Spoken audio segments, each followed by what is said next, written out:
Part of Brack University for almost 6 years, and currently also I'm taking master's courses, same course, human-computer interaction. This is an advanced course, HCA and design. So I think the students are, maybe they have idea on me, who am I. So I just want to start the presentation session now.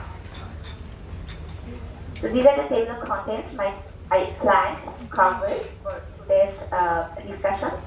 That is why ACI and what is ACI. Then how the human-centered tech and society is related. ACI and computational and intelligent systems. Then design and creativity co-located with ACI, the applications and impact. How to do ACI research, the process mainly. Then research methods in the ACI, the tools and technologies that are used in ACI. Some of our notable achievements, mainly from Bracket students, our students, and plus with the acknowledgements. So why ACI? So I want to start this using a quote from our review paper. This paper is accepted in a recent time, in 2025. This is not published yet. So here is a quote from an young indigenous student, where they mainly focused on a term like Andamani. Andamani is a territory in Bangladesh that is reside near the Myanmar border. And there's highly vulnerable ethnic communities, especially rural communities. They are our own indigenous peoples, they live there. So there's a lot of miscommunications and misconceptions on Andamani peoples and also indigenous peoples as well. So there's an example. If you just search in Google, then you see a lot of images like that. There's a যেখানে সভ্যতার ছোঁয়া নেই for Andamani Caucasian.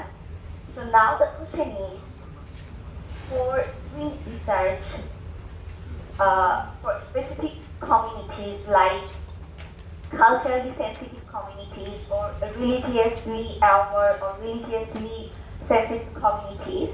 So how to address misconceptions in a culturally sensitive context?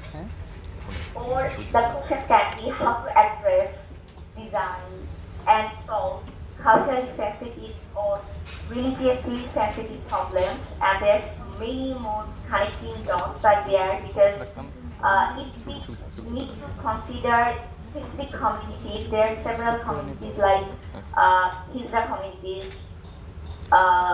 Some designs can be for religious specific designs, for spiritual enrichment, for spiritual growth, like for Muslim communities, for Hindu communities, or for Christian communities, for indigenous communities. It can be anything, right? So question is, for addressing these kind of problems, what could be the research ways? Now I'm going to deep dive on ACI, that is what is actually human-computer interactions.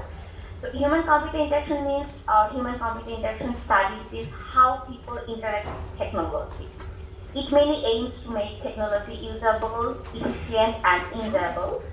Also, ACI is not only focused on how people interact with technology, also it bridges with computer science, psychology, design, social sciences, and everything actually. From system to AI ML, any kind of design, we need to understand the users, the participants first.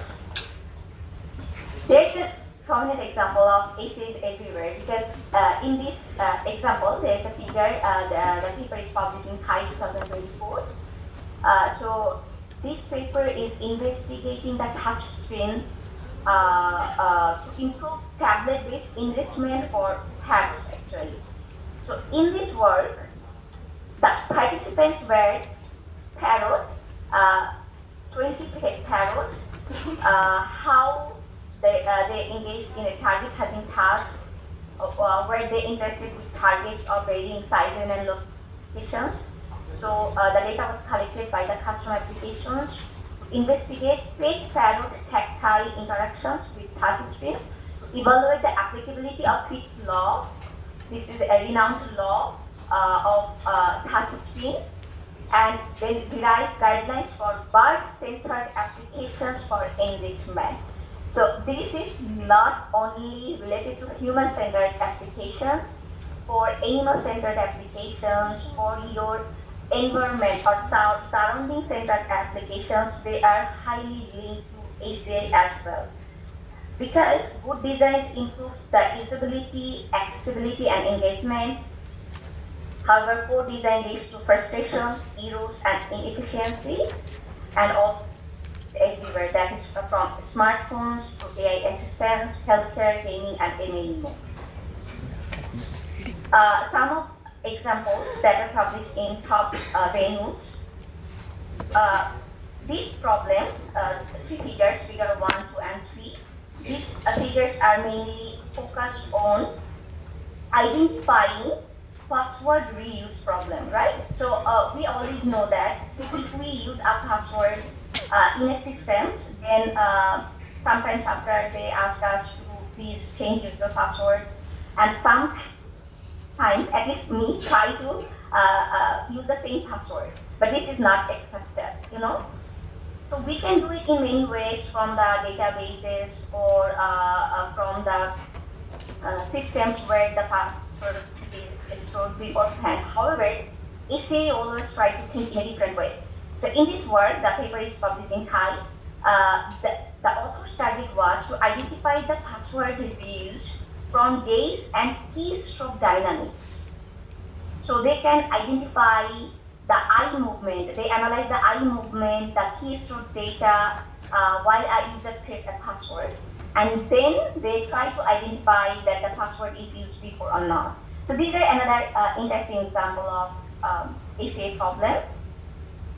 Then for computational interactions, for health and well-being, for understanding the people, everywhere we can use CHI. Like in figure 2, you know, there is the authors presented, or they developed a system, a smart speaker system that reads a storybook to a child, and they also interactively ask questions and receive answers during the process. So real-time interactive system, this paper is published in 2021 or 2050 maybe, I'm not sure the timeline, but that time ChatGPT was not that much popular. So this kind of work are real uses for childcare, how to interact when they need some assistance, AI assistance. In figure 3, there's some example of a blood pressure monitor displaying the blood pressure values, also the overview of mood and sleep levels over a period of time. That is also a part of ACI research. This is another example, an interesting example of ACI problem. The paper is also collected from CHI. I targeted to cover the papers from CHI because CHI is a A-star and conference. This is the top conference in ACI field. So in this paper, the design and creativity is focused. ACI correlated with design and creativity, where a child participant designed of their embodied automated moderator in social VR, depicting a Pikachu-style moderator banning an individual for their actions. So for ACI, actually, design is important because in ACI, design mainly focused to explore innovative ways to shape interactive experiences, games and play.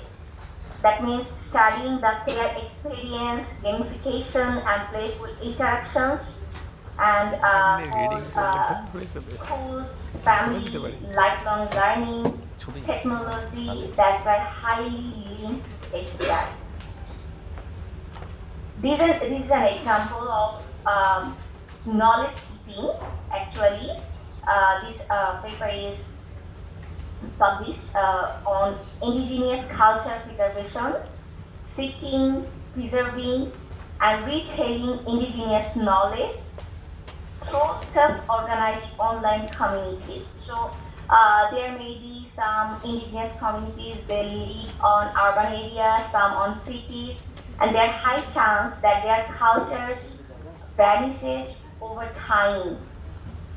So that's why how to keeping and preserving the indigenous knowledges in a unique way that can be a part of ACI research works.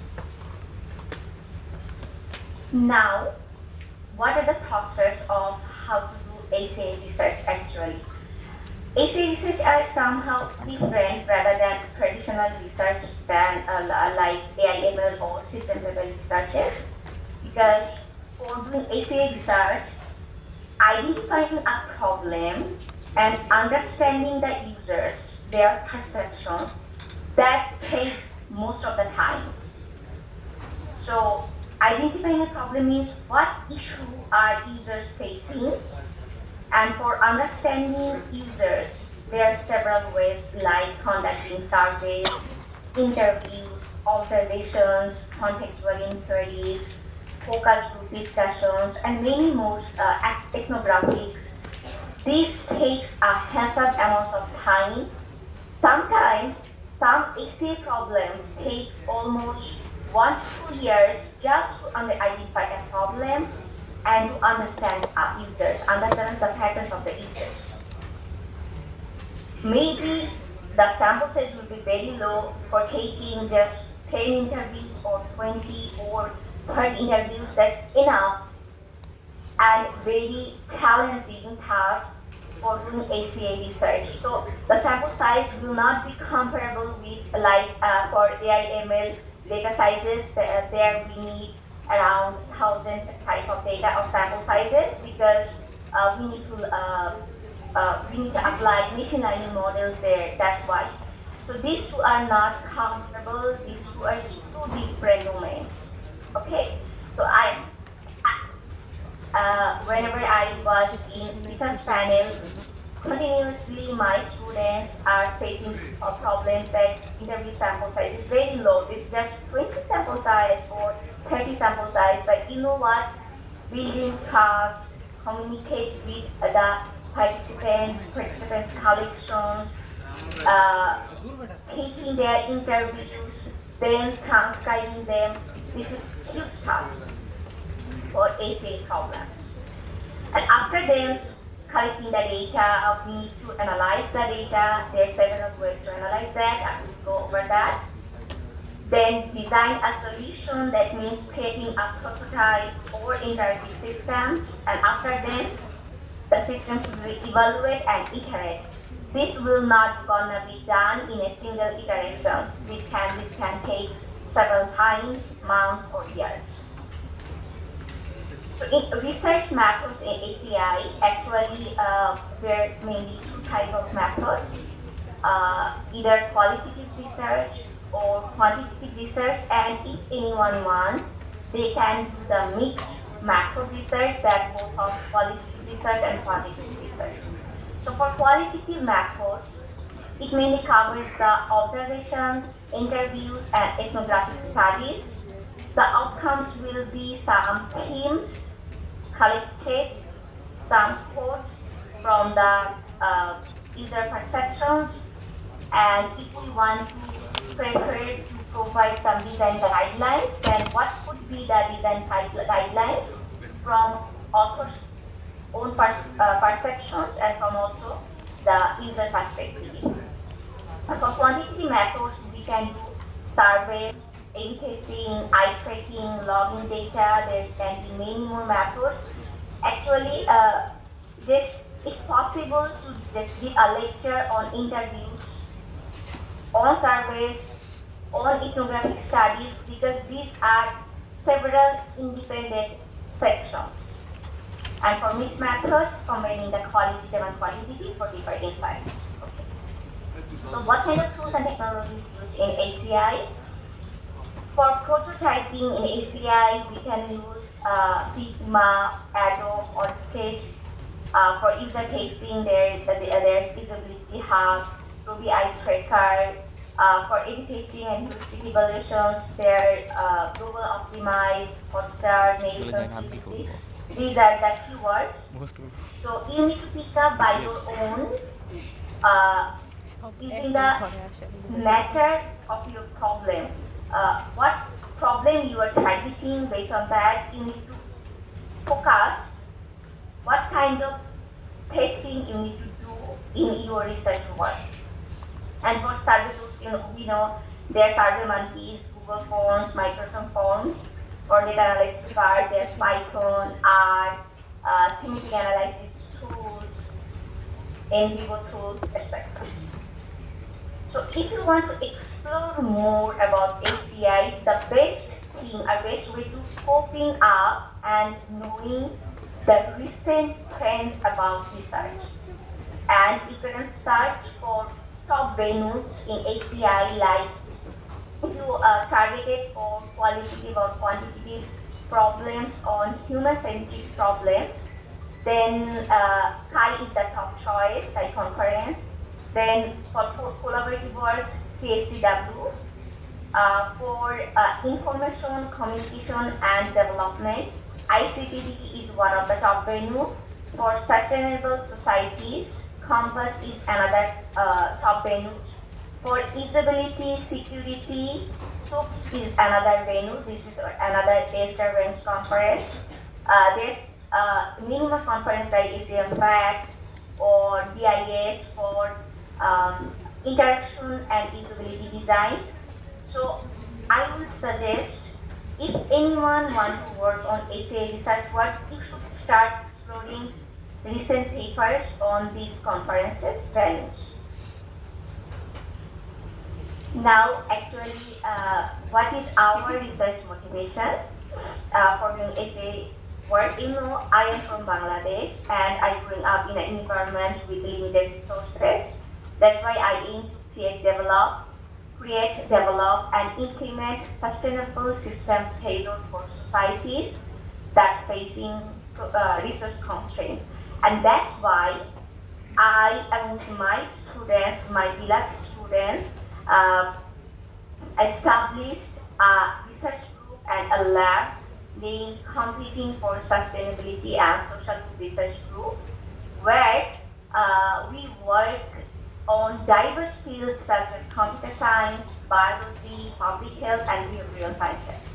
Our research work spanning ACI, deep learning, the Internet of Things, and cloud computing. Our utmost and current task and target is understand the problems and needs of underserved, underrepresented, and marginalized communities, and then after understanding their problem, design and co-develop systems for them. This is a very important term, that is co-design and co-develop systems, because if we are going to design something for specific communities, we need to take participants from them, not only for data collection purposes. For example, let's say we are planning to work on indigenous communities. We want to design something for their educational purposes or for their health or medical purposes. Then it is a good approach and a standard approach that there should be an indigenous authors inside your team. Same is applicable for Muslim communities, like you are going to design some inclusive design for Muslim communities, for spatial designs, then there should be an author for Muslim community. Same for, if I need to design something for Hindu communities, then there should be an author for Hindu communities as well. Because otherwise there's some way that the design could be biased. or that could not be able to reflect the real needs of the users. That's why I mentioned the term co-design and co-develop. Okay, so now this is time. These are list of our essay papers that published in topics like CSW, CSW papers is under review. This is not, we didn't able to be published our papers in this year, but our undergraduate students, Alhamdulillah, they are able to publish paper in HI, in Compass, in ICTE, in fluent journals like Computer and Human Behaviors, in Helion, in High Confidence Computing. And the most appreciable thing is that all of the papers, these are the list, these are the list, and these are the list. All of the papers are listed by our own beloved grad students, and most of the students are undergrad students. And some of them are 5th or 6th year students. So I believe this is huge, huge achievement for our students, for our grad students. Now I'm going to share you some of our sample essay papers, because what was the journey, how we conducted our methodologies, our approach, what are the findings. That's it. I will quickly go through it, because after then our beloved Farida ma'am and Sadiq sir will discuss regarding the usability, the essay as well. That's why I just want to encourage you regarding our published papers, how we approach it. So this is a paper, this is our very first paper in CHI in 2025 that's accepted. This paper is was an ethnographic study about 7 months long. We collected data from 30 indigenous youth, among them 18 males and 12 females, that represents almost all major indigenous participants of Chittagong Hill Tracts. Our collected data was interviews and focus group discussions, as our paper was a qualitative paper, and we approached both in offline and online medium, because this work was the time of the unrest, the August unrest, July movement. That time we started our work offline, but after then we switched over online due to the unrest, and we would not be able to take more than 30 data. And actually at first we have around 25 data, but then in the second round of division they asked for some more interviews, and that's what we made it almost 30. So it may be seen to you 30 as the participants, it may be a lower count, but you know that this is an example that 30 participants paper is published in CHI, Alhamdulillah. So in this paper, this is a quality paper, and our target was to present the opportunities, the challenges, and the mitigation strategies, how the young indigenous cope up with social media, and also how they mitigate the problems they face in the social media. So there is no analysis. Actually, I want to mention analysis means whenever we think about research, we think about well, there will be some results, like some graphs, some accuracy or something. There will be some better results. We can compare our works with other works in a quantitative way. But in qualitative research, actually, it's more like a storytelling. It's more like we dig deeper the problems, we understand their problems, we present their problems. That's why the readers is able to understand their problems, their strategies, and how they cope up. And there's another important thing here, that is how to write the findings and discussions in a decent way if we really wanted to publish our papers in top venues. So there's a lot more discussions. If I ever get chance, then I will discuss that inshallah in future because we have limited times now. So in our approach, actually, we have data collection and data pre-processing past phase where we did individual interviews, focus group discussion, we did thematic analysis with using grounded theory. This is part of qualitative analysis. Then for data analysis part, after getting our data, our themes, we align our findings with broader ACI literature. Then we design suggestions. These are our findings. The good things is there's many more opportunities there.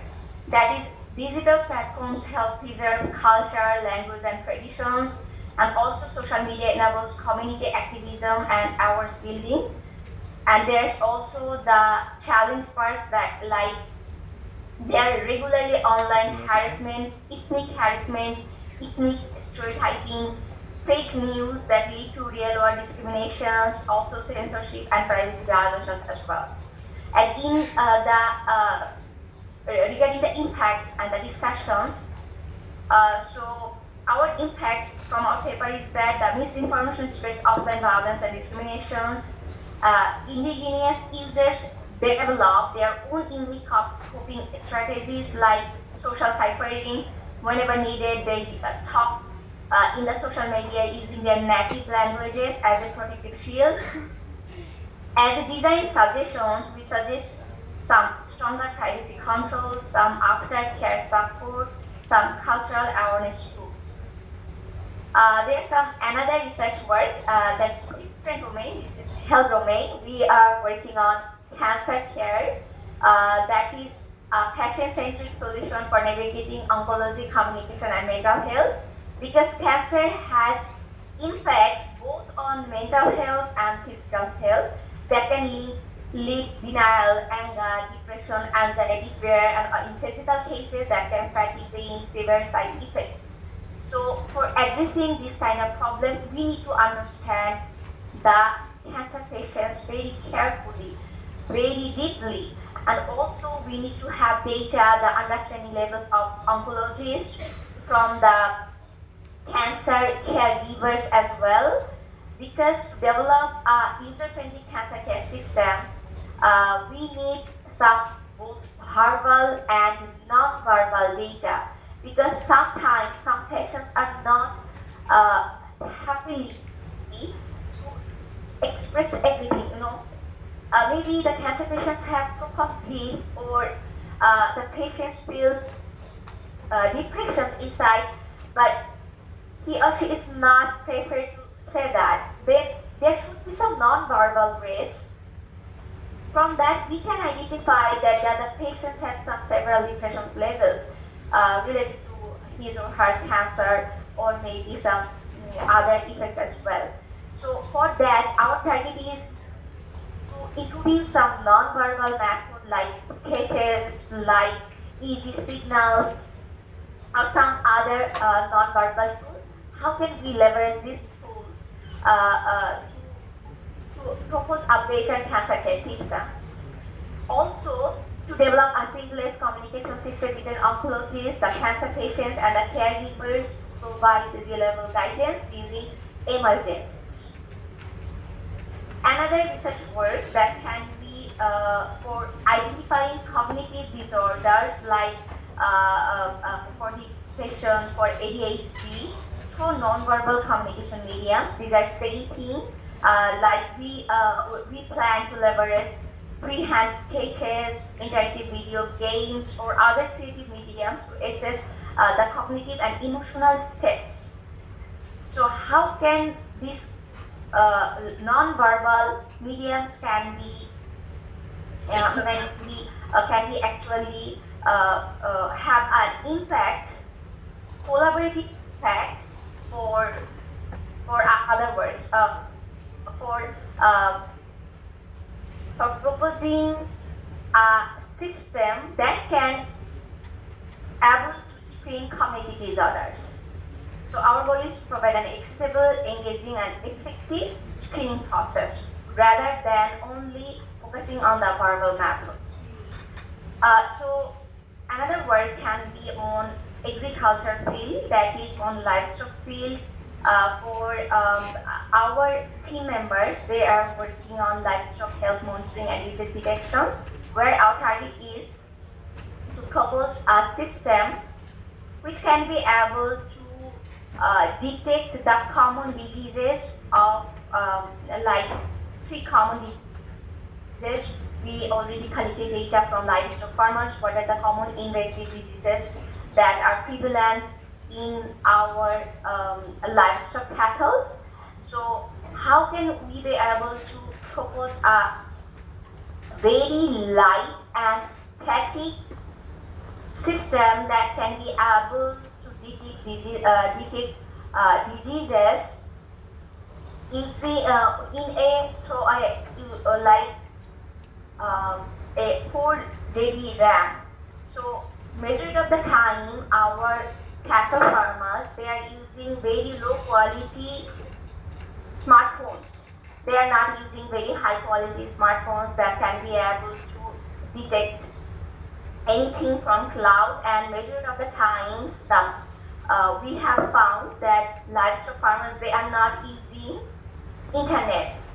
They internet optionally, right?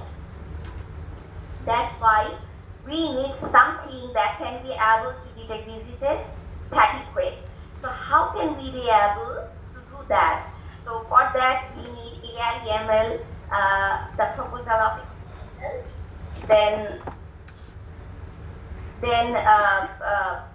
AI/ML, we need to propose customized model as well if we need to feed that in a very low resource setting devices. There's some another work. We can have a combination of LLM-enabled chatbots for user-centered designs to aid elderly and to enhance elderly user experiences. How can we do that? Or to reduce the cognitive load and enhance the usability of e-health applications. So for that, actually, ACA tools and ACA technologies are most needed things. Like we need to understand elderly users' experiences. Will they be able to communicate with the LLM-enabled chatbots or not? And how we can be able to design these LLM-enabled chatbots? This is another example of usable security. This is a very short paper published in SOAPS, SOAPS as a short paper that that understanding the security misconceptions of cloud technology workforce in Bangladesh. Actually, we take some data from 24 experts. They have experiences working on cloud, or they have a little understanding on cloud. So we just want to know what kind of misconceptions the cloud professionals hold about cloud security. So our findings reveal very interesting thing, that security is not just technically ensured, but also it needs user perspectives. So that's all from me. I truly want to thank all of the authors who extremely working hard to publish these papers, because doing research and make it published is not the same thing. This is very rigorous process. So I really appreciate all of my BRACU students for making this possible.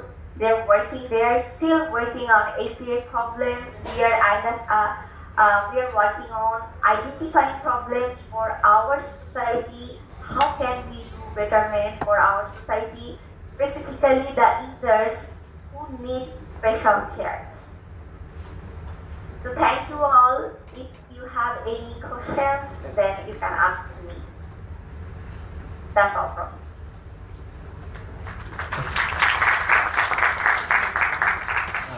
you so much, ma'am, for your wonderful presentation. If any students have any questions, you can rise. We have the volunteers with the microphone. Because Mesa joined us in online platforms,